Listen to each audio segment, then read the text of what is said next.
ऐसे भी मिल जाती है। अगर जेल में एक कैदी बाहर बदकारियां कर रहा हो और वो पकड़ा जाए तो जेल में जाने के बाद उसको जबरदस्ती नमाज पढ़ाई जाती है,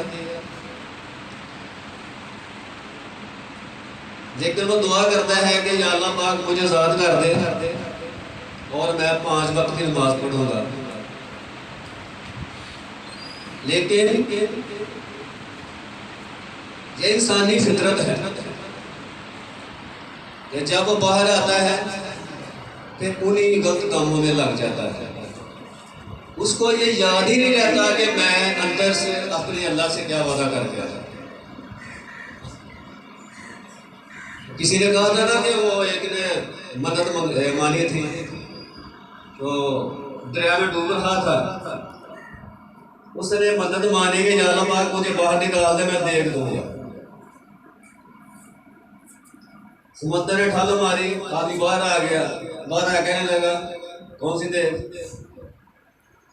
एक ठल और आई फिर ले गई, कहने लगा या अल्लाह पाक मैंने पूछा मीठी कलोनी। इस आजादी के पीछे बहुत ज्यादा कुर्बानियां हैं।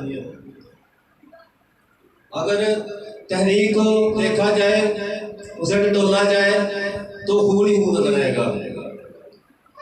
और जिन लोगों ने ये खून बहाया, हमारी माँ बहनों की इज्जत को पामाल किया, आज हम उनको अपने मुल्क में जो हमने बड़ी कुर्बानियों से हासिल किया था, उन्हीं लोगों को आज पाकिस्तान फ्री आने दिया जा रहा है।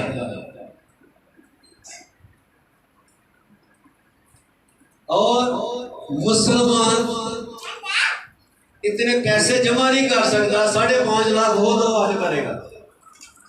और सिखों का ये काम है कि वो 10,000 में पाकिस्तान आके करके अपना हो जाते हैं।